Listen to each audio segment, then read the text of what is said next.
الروينة والبلبلة بسبب هذا السيد هذا. احنا صبروا معايا، احنا نقول لكم شكون هو هذا السيد، القصة ديالو منذ طفولته إلى وقت مقتله. المهم بسبب هذا الشخص هذا ممكن أن يلغى كأس العالم الذي سيقام ما بين أمريكا والمكسيك كذلك الأوروغواي. المهم نبداو بشكون هو هذا السيد هذا. نيميسيو إسكيرا المعروف المينتشو، هو زعيم منظمة إجرامية قوية تعرف بالكارتل الجيل الجديد، وعندهم واحد يعني الحروب مشهورين بها في المكسيك ونواحي كولومبيا أمريكا.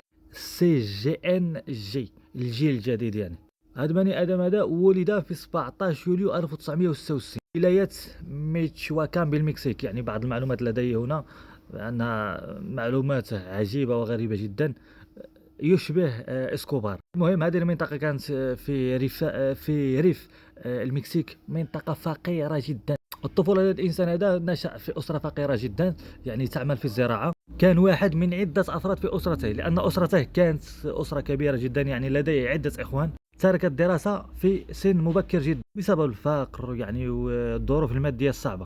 في شبابه تأثر بالجريمة بسبب منطقته يعني وشباب منطقته، وكذلك بسبب يعني انتشار زراعة مخدرات الغير مشروعة في المكسيك. المهم من هنا نكتشف على أن البيئة التي عاش فيها هذا المينتشو يعني كانت بيئة صعبة جدا، يعني مليئة بالعنف والعصابات، تجارة بجميع الممنوعات التي تتخيلها. في شبابه يعني قرر أن يسافر يعني بطريقة غير شرعية للولايات المتحدة الأمريكية بحثا عن العمل والاستقرار وممكن يعني إلى الغنى. وفكرته فكرة واحدة، هو أن يصبح غني بأي طريقة من الطرق. لكن الطريق التي يعني سلكها كانت خطيرة جدا. عوض العمل باجتهاد يعني قرر أن يتورط مع العصابات ما إلى ذلك في الولايات المتحدة الأمريكية. في الثمانينات تم اعتقاله يعني بسبب بيعه للمخدرات في الولايات المتحدة الأمريكية. سجن عدة سنوات ثم قاموا يعني بترحيله لبلده الأم وهو المكسيك. بعد عودته للمكسيك يعني انضم لعصابة تسمى كارتل ميلينيو. من هنا بدأ يصعد تدريجيا إلى القمة هذا الإنسان الخطير. في بداية الألفين حدث بعض يعني الانفصالات في هذه المجموعة، حيث هناك استغل أوسيغارا تلك الفوضى وأسس تنظيمه الخاص الذي أسماه بسي جي إن جي، يعني الكارتل الجيل الجديد.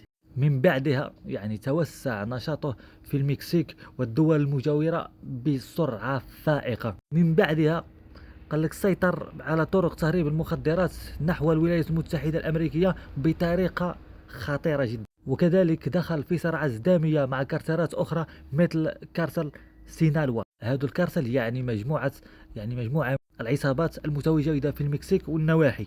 يعني هو عقليا حاول أن يسيطر على أي عصابة ليكون هو النام. المهم كما قلت هو حاول يعني نيميس يحاول أن يسيطر على جميع العصابات ليصبح نمبر وان في المكسيك ونواحيها.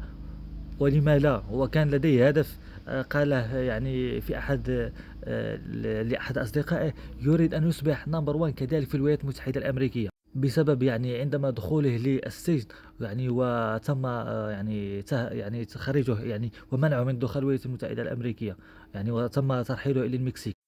المهم هذا الإنسان لماذا اشتهر بهذه الطريقة وكان يعتبر من أخطر المجرمين؟ يعني لماذا؟ قال لك سيدي اشتهر باستخدام العنف الشديد جدا. يعني عملت معه الغلط مستحيل أن تبقى عايش.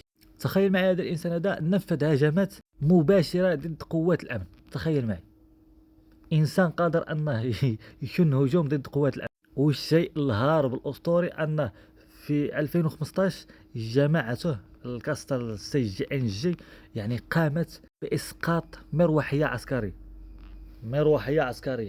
المهم في هذه السنوات يعني أصبح يعني اسمه يعني يشن الرعب في نفوس الشرطة ما إلى ذلك. خلينا من الشعب. تخيل معي الولايات المتحدة الأمريكية عرضت 15 مليون دولار. 15 مليون دولار شنو 15 مليون دولار فقط، ليس لإمساكه، فقط لمعلومة أين يتواجد، يعني لمساعدة لإمساك هذا الإنسان.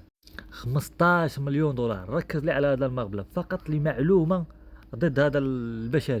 الآن يعني قد توفى، يعني كيف الله أعلم. قال لك سيدي جاتهم إخبارية عن مكان تواجده، والشرطة يعني المكسيكية داهمت المكان وتم مقتله. المهم في تلك المداهمة بالطريق الغلط، لأنهم لم يريدوا أن ما كانوش خصهم والو، كانوا فقط يريدون الإمساك به، أنهم كانوا يعلمون إذا توفى أو كذا ستكون هناك عواقب وخيمة على المكسيك. وها بعض العواقب. هناك يعني في المكسيك حاليا الروينة، المطارات، إشعال النار في الطائرات، الأمن. يعني حاليا المكسيك بدون أمن.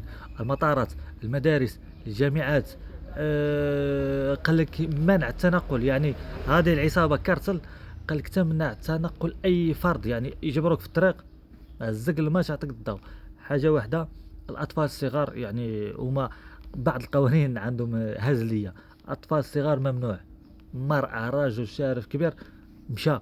أطفال لا، أطفال ممنوع أن يلمسهم أحد. ومراكز الأمن سيدي، مراكز الأمن أعطوهم العافية. المكسيك الآن تمر من أصعب يعني المشاكل التي مرت عليها في التاريخ. ومن هنا يعني أظن سنرى مع الوقت أن المكسيك صعب جدا أن تكون يعني من المنظمين لكأس العالم، لأن كأس العالم لديه فقط بعض الأشهر، تقريبا 4 أشهر لتنظيمه. هل ممكن أن يعني يسود الأمن في المكسيك؟ والمشكل العظيم أن أمريكا لم تتدخل لحد الآن في الموضوع.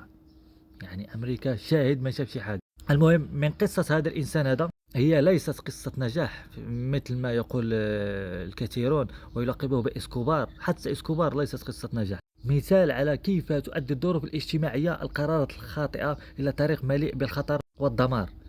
انظر إلى نهاية هذا الإنسان.